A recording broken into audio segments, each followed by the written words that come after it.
세 번째 이 비유를 보고 있습니다. 그래서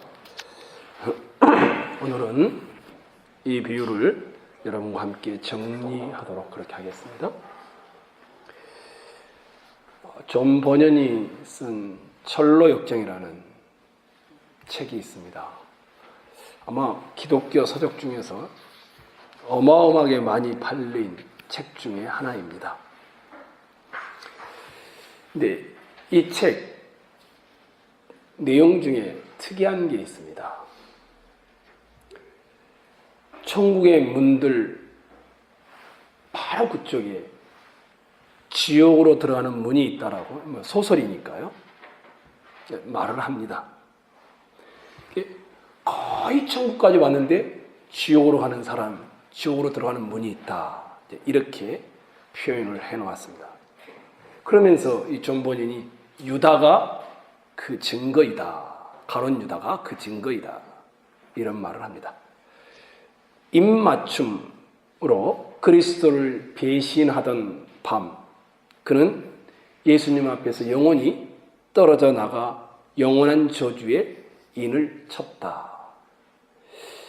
유다처럼 예수님께 거의 가까이에서 거의 매일 지내면서 거의 3년이 넘도록 함께 하지만, 믿음을 고백하고 보았지만 예수님의 주재권에 복종하지 않아 천국을 잃어버릴 자들이 있다라는 것을 존 버년이 전제를 하고 이 책을 썼습니다. 아무도 모릅니다. 천국 문에서 지옥으로 누가 갈지 알겠습니까? 그러면서 이와는 반대되는 경우도 또 있습니다. 가장 비천한 사람들이 지옥의 문턱에서 천국으로 인도되는 것입니다.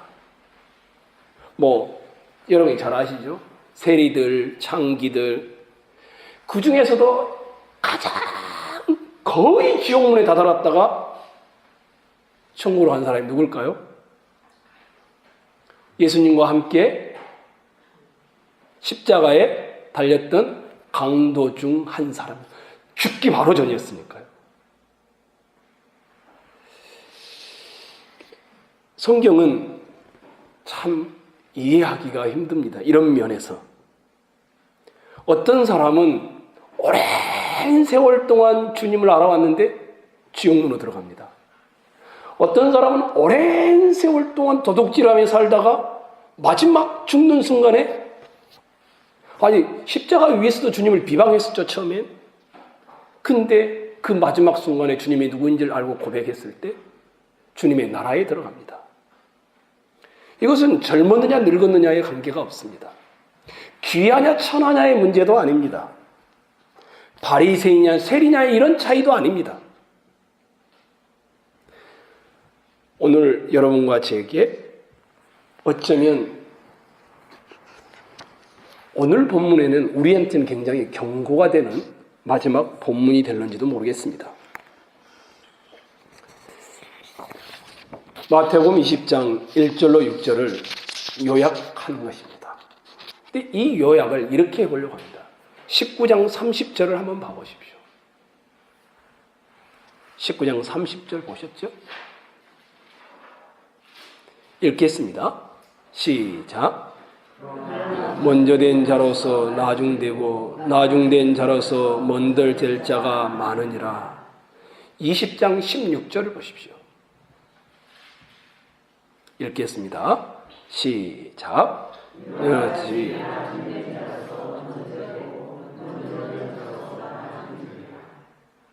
이 비유의 핵심 내용입니다.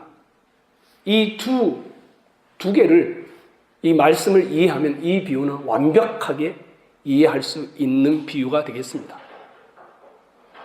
도대체 나중된 자가 먼저 되고 먼저 된 자가 나중된다, 먼저 된 자가 나중되고 나중된 자가 먼저 된다, 무슨 말일까? 이 비유는 천국은 마치 품꾼을 얻어 포도원에 들여보내려고 이른 아침에 나간 집주인과 같다. 이 비유는 노동을 어떻게 하느냐에 대한 그런 강의가 아닙니다. 영적인 교훈입니다.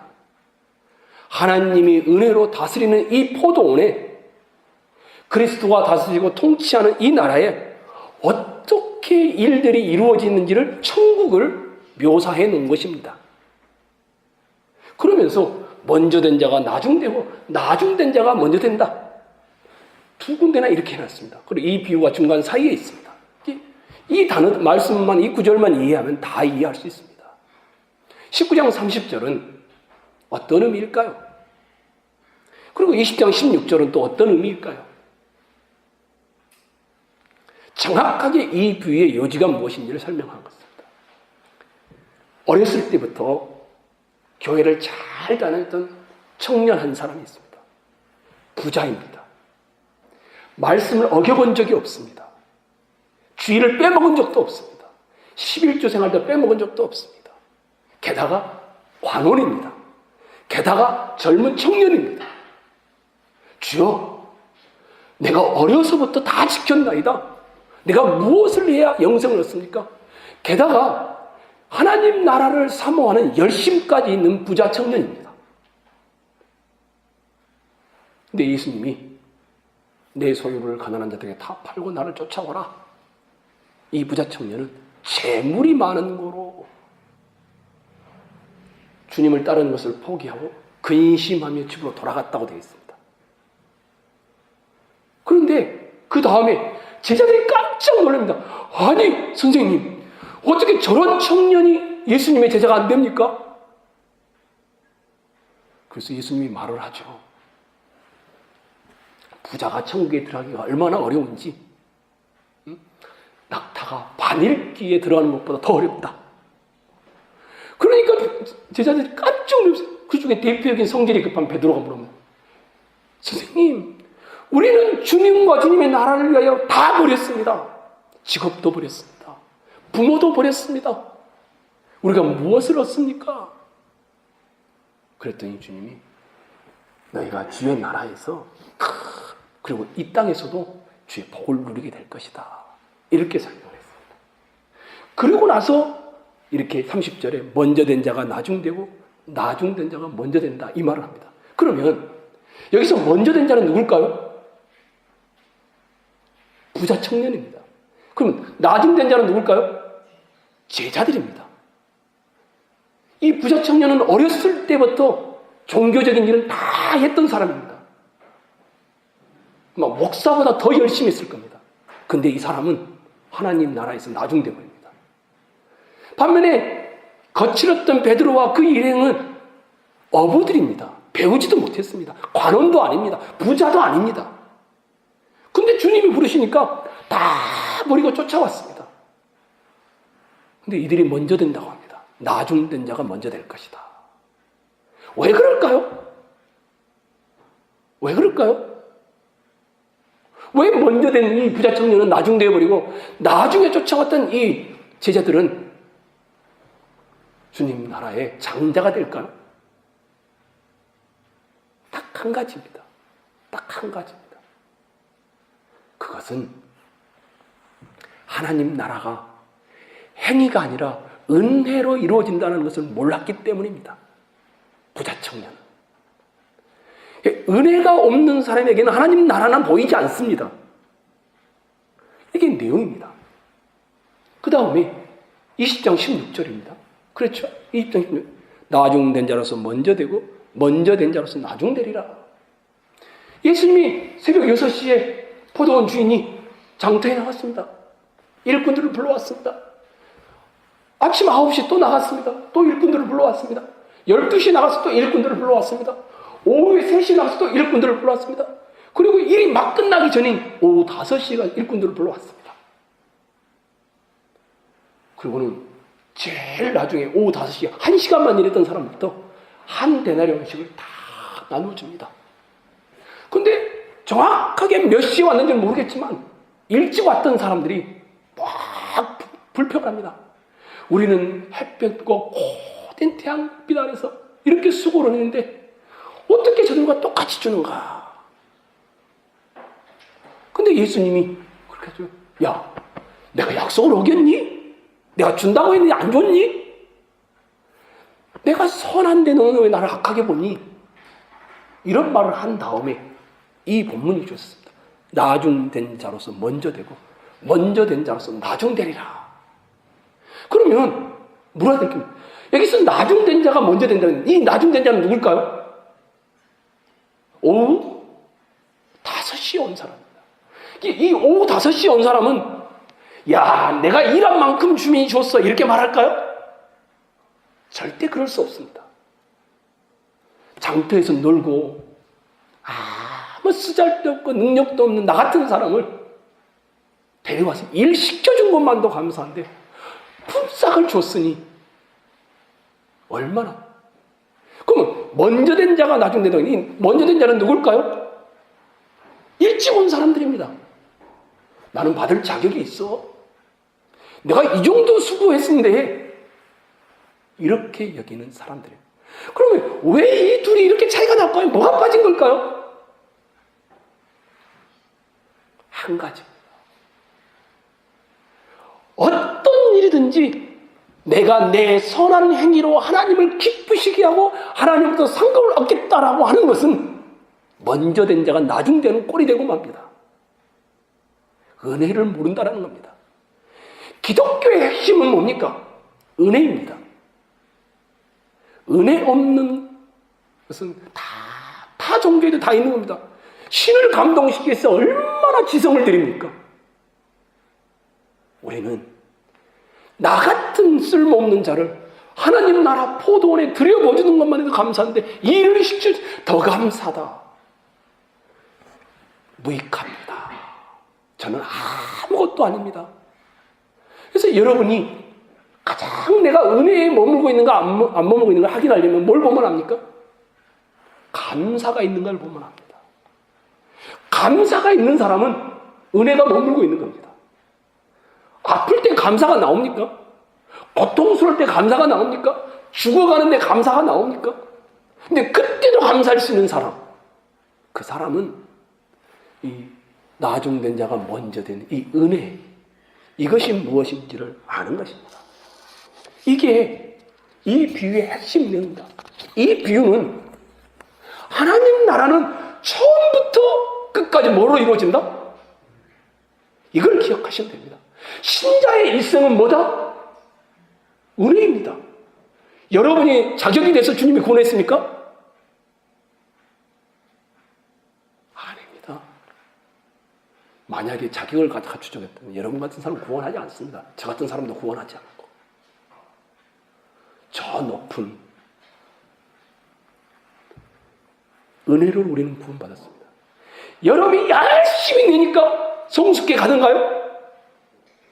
자기가 열심히 내는 만큼 그 사람은 종교인이 됩니다. 이상합니다. 그리고 다른 사람을 정죄합니다. 제가 천은교회에서 많이 봤습니다. 새벽기도 열심히 나오는 분이 안 나오는 사람 정죄합니다. 우리의 열심으로 신앙생활이 이루어지지 않습니다. 은혜에 대한 감사와 열매로 신앙생활이 이루어집니다. 그럼 끝났을 때 주님 앞에 왔을 때 주님 내가 이런 일을 했습니다. 그러니 상을 주십시오. 야, 너 사람들 몰래 거짓말 했잖아. 너 사람들 몰래 성질 부렸잖아. 아마 우리가 했던 선행보다 악함이 훨씬 더 많을 겁니다. 선행이 10가지라면 악함은 10,000가지가 될 겁니다. 우리의 행위로 끝 무렵에도 주님 앞에 내세울 게 하나도 없어요. 주님 내가 목사니까 주님 나한테 상급을 주십시오. 천부당 만부당한 말씀입니다. 목사가 훨씬 더 상이 없을 겁니다. 가능하면 선생 되지 말라고 했지 않습니까? 그럼 뭡니까? 예수님 뒤에 숨는 것 외에는 할 일이 없습니다. 우리가 지난 주일날 나눴죠? 이게 뭡니까? 은혜에 의해서 마지막도 이루어지는 겁니다. 기독교는 뭡니까? 은혜입니다. 이게 오늘 비유의 정확한 요지입니다. 저는 오늘 여러분과 이렇게 비유 20장을 마치면서 여기에 나오는 비유의 핵심이 은혜이다라는 것을 전제하고 여기에서 몇 가지 부수적인 교훈들을 찾아보면서 여러분과 함께 잠시 보려고 합니다. 첫 번째입니다. 하나님 나라가 어떤 모습인가?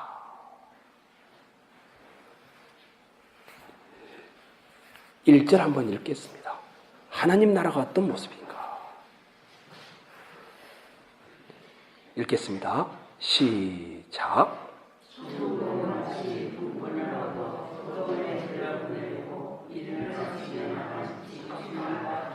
네. 포도원은 하나님 나라이죠. 집주인은 아버지 하나님이겠죠. 일꾼들은 우리겠죠. 데나리오는 상이겠죠. 구원이겠죠. 이런 것 좀 이미 말하지 않아도 다 알고 1절에 나가다 이렇게 되어 있죠. 3절 봐보십시오. 또 제3시에 뭐라고 되어 있습니까? 나가다. 5절 봐보십시오. 제6시와 제9시에 또 뭐라고 되어 있습니까? 나가. 더 이상 살피지 않아서 그럽니다. 이 나가다라는 단어가 5번이나 등장합니다. 누가 나가는 겁니까? 일꾼들이 나간 겁니까? 아닙니다. 집주인이 나간 겁니다. 집주인이 누굽니까? 하나님 아버지라고 했습니다. 하나님 나라, 천국을 묘사했는데 이 천국의 주인인 아버지 하나님은 계속해서 찾으러 나가는 분이라는 겁니다. 계속해서 찾으러 나가시는 분. 자기 포도원에서 일할 일꾼들을 구하러 나간 땅 주인처럼 하나님은 구원을 시작하시고 구원을 위해서 하나님은 찾아가는 자시고 죄인들을 그 나라로 이끌어오기 위해 계속해서 나가는 분이라는 사실입니다. 그러면 아주 자연스럽죠. 뭐가 자연스럽습니까? 우리가 주님을 믿는 것 같은데 아니라는 겁니다. 하나님이 먼저 찾아오셨기 때문에 우리가 반응한 것뿐이지 내가 먼저 주님을 찾았다? 말이 안 된다는 겁니다. 어떻게 영적으로 죽은 사람이 찾습니까? 죽어버렸는데 하나님이 와서 우리를 살리신 겁니다. 찾아오신 겁니다. 이 이야기를 하고 있는 것입니다. 그러니까 하나님이 우리 마음에 역사하신 결과 우리가 뭘 하는 겁니까? 반응하는 겁니다. 그게 뭡니까? 첫 번째 하나님 아버지는 늘 찾는 구원의 주권자이라는 겁니다. 구원은 우리의 결정에 의해서 이루어지지 않습니다. 목사님들이 결정하십시오. 이 시간 고백하십시오. 따라하십시오. 어쩌면 굉장히 인위적인 방법이 있는지도 모릅니다. 하나님은 우리 믿음의 창시자입니다. 하나님은 우리 믿음의 완성자이십니다. 우리가 하나님을 사랑하는 것은 하나님이 먼저 우리를 사랑했기 때문이라고 요한 1서에 나옵니다. 그러므로 내가 새벽 6시 하니까 왜 나한테 한 대나리밖에 안 줍니까? 말할 권리가 없는 겁니다. 하나님이 나를 찾아와서 나를 채용했기 때문에 하나님이 만약 여러분을 일찍 찾아오셨다면 우리는 평생 하나님을 섬기며 기쁨과 감사로 섬겨나가는 것이며 하나님이 선택하신 주권의 방법입니다. 만일 하나님이 여러분을 늦게 찾아오셨다면 우리의 짧은 기간 동안 섬겼더라면 그 역시 하나님의 손 안에 있는 하나님의 계획과 방법인 것입니다. 그래서 구원의 주도권이 하나님께 있다는 것을 우리는 이 본문에서 첫 번째 확인하게 됩니다. 그렇죠? 두 번째, 누가 품삯을 정했습니까? 일꾼이 나는 새벽 6시부터 왔으니까 10데나리온을 주십시오. 그렇게 정했습니까? 나는 12시에 왔으니까 일꾼이 나는 반 데나리온을 주십시오. 이렇게 정했습니까? 나는 오후 5시에 왔으니까 그냥 3찬만 주십시오. 누가 정했습니까? 주인이 정했습니다. 주인이 값을 제시했고 그들은 동의했습니다. 나중에는 주인이 한 데나리온 말은 않습니다. 뭐라고 하냐면 상당하게 너에게 줄 것이다. 이렇게 말합니다. 그리고 제일 나중에 온 사람은 너도 내 포도원에 가서 일해라. 그렇게만 말하면 상 주신다는 말을 하지 않습니다. 늦게 온 사람은 아무런 협상도 하지 않았습니다. 내가 너에게 상당하게 주리라. 그렇게 했을 뿐이었습니다. 그들은 주인이 정한 대로 받아들였던 사람들입니다. 젊은 부자 간호는 그렇게 하지 않았습니다. 우리가 19장에서 보았지 않습니까? 이 부자 간호는 주님이 영생에 대한 값을 제시해 줬잖아요. 그는 그 조건을 거부했습니다. 가장 어려운 처지에 있는 사람들은 조건에 협상을 하지 않습니다. 감사할 뿐입니다. 그런데 자기가 자격이 된다고 생각하는 사람은 자꾸 협상을 합니다. 그렇죠. 이게 지금 두 번째입니다. 구원은 하나님이 정하신 조건을 따라 이루어지지 우리가 정할 수 있는 것이 아닙니다. 이게 두 번째 하나님 나라의 원리를 보여줍니다. 세 번째, 간단하게 하고 넘어가겠습니다. 이미 말을 했죠. 이 포도원 주인이 몇 번 나갔을까요? 우리 보았었죠? 몇 번 나갔을까요? 5번 나갔어요. 최소한 5번입니다. 거듭해서 장타로 나가고 있는 집주인 아버지 하나님을 묘사해 놓았습니다. 그러면 하나님 나라의 아버지 하나님은 끊임없이 사람들을 그의 나라로 부르고 있다는 것이 분명합니다. 요한복음 9장에도 이렇게 말하죠. 때가 아직 낮이며 나를 보내신 이의 일을 우리가 하여야 하리라. 밤이 오리니 그때는 아무도 일할 수 없느니라. 심판의 밤에 오기 전까지는 아버지 하나님 무슨 일을 합니까? 계속해서 일할 사람을 부르시는 일을 합니다.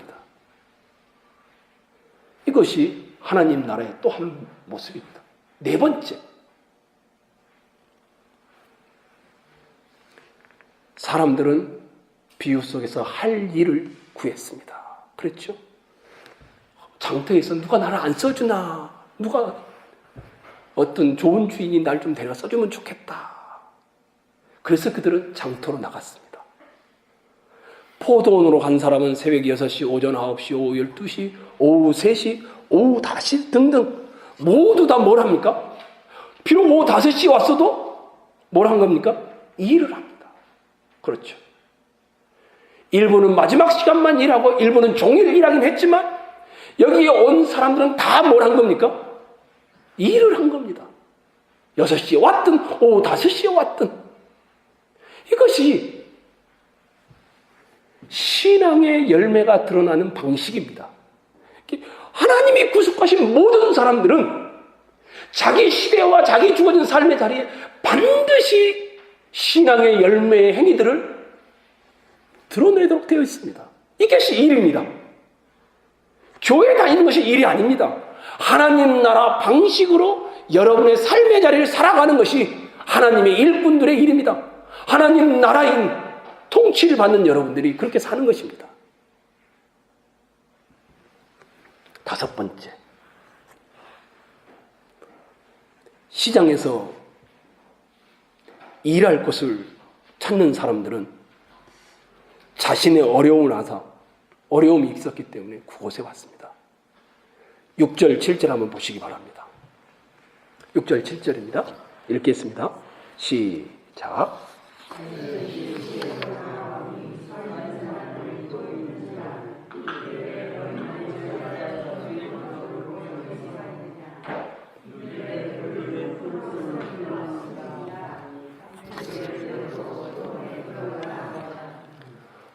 포도원 주인이 야, 너 왜 이렇게 놀고 있니? 물었습니다. 그랬더니 뭐랍니까? 우리를 품꾼으로 써주는 사람이 아무도 없습니다.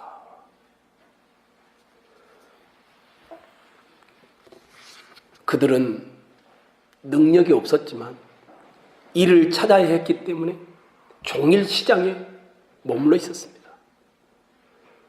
이처럼 가난과 영적 빈곤과 영적 마음의 아픔을 느끼는 자들은 희한하게 하나님이 구원하십니다.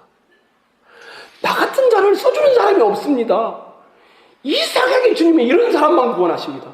나는 좀 써주십시오. 나는 건장합니다. 이런 사람은 하나님은 한 번도 쓴 적이 없습니다. 아이러니합니다.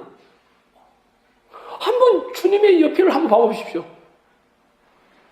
어부드. 아니, 저 예루살렘에 황제의 아들이라든지 분봉왕의 아들이라든지 아니면 머리가 똑똑한 사람들, 아니면 종교 지도자들, 예수님의 제자로 삼지 않았습니다. 다 미천한 자들입니다. 예수님은 창기들, 그 당시 가장 미워했던 매국노라고 그러던 세리들, 이들이 주님을 보았고 마음이 가난한 그들을 주님은 항상 구원하셨습니다. 그래서 하나님은 이상하게 하나님 나라가 자기를 비참하게 여기는 사람을 불쌍히 여기는 나라입니다. 저는 이 정도면 됐습니다.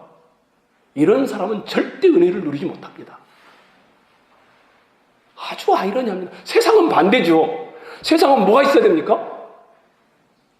은혜가 아니라 능력이 있어야만 인정받습니다. 학력이 높아야 됩니다. 좋은 대학을 나와야 됩니다. 잘생겨야 됩니다. 예뻐야 합니다. 기독해야 합니다. 모든 것이 다 능력입니다. 근데 세상 나라는 그런데 하나님 나라는 정반대입니다. 예루살렘에서 다 선한 것이 나온다고 믿고 있었습니다. 예수님 당시에. 나사렛에서 무슨 선한 것이 나오겠느냐? 예수님을 쫓아왔던 사람들이 했던 말입니다. 근데 나사렛에서 메시아가 오지 않습니까? 황제의 궁궐이 아니라 짐승들이 머무는 짐승의 마구간의 밥통에서 메시아가 나지 않았습니까? 이게 주님의 방식입니다. 여섯 번째는 13절을 한번 봐보십시오. 13절을 읽겠습니다. 시작. 그 중에 한 사람에게 대답하여 이르되 친구여 내가 네게 잘못한 것이 없노라. 내가 나와 한 데나리의 약속을. 이 아버지 하나님은 자신이 한 것에 대한 약속은 어떻게 하는 겁니까? 예, 반드시 지키시는 분이십니다. 약속보다 덜 받은 사람은 한 사람도 없습니다. 약속한 것을 반드시 지키시는 분으로 묘사해 놓았습니다. 마지막 7번째입니다. 하나님은 약속한 것을 반드시 주실 뿐만 아니라 그 이상을 주시는 분이라는 사실을 우리 주일날 오후에 했었죠. 뭐라고 했습니까 제가? 혹시 기억나십니까? 여러분이 서로 싸우지 않아도 하나님 나라는 여러분 각자가 누릴 아주 엄청난 상이 있다. 제발 싸우지 말자. 구원받을 자격이 있는 사람은 아무도 없습니다. 구원은 순전한 하나님의 은혜입니다.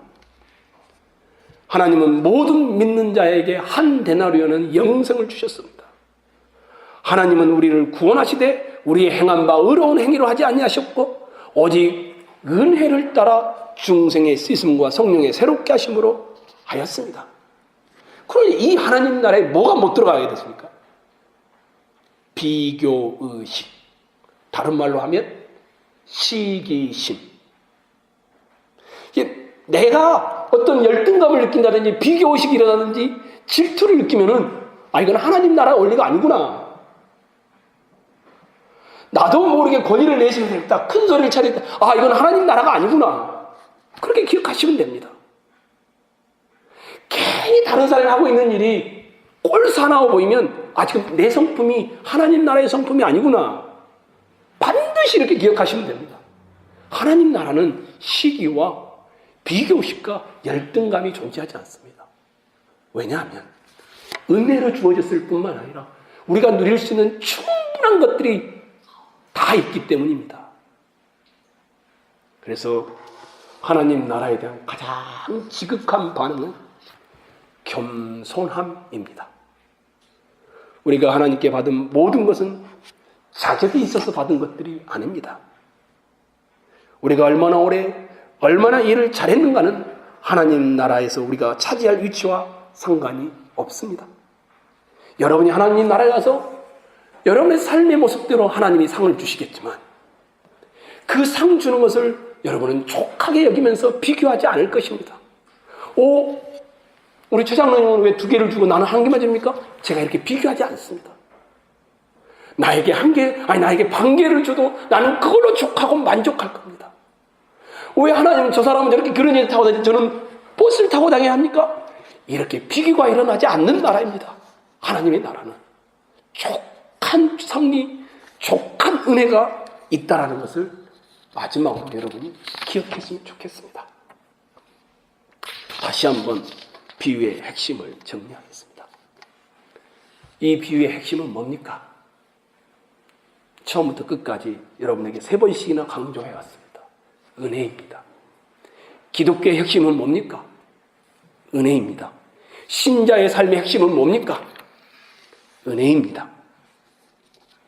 우리는 십자가에 달려 죽었던 마지막 그 강도가 회개하고 돌아오는 모습을 생각해 보시기 바랍니다. 전문적인 범죄자가 아니었습니까? 로마 법에 따라 십자가형을 받는 살인죄 죄수였습니다.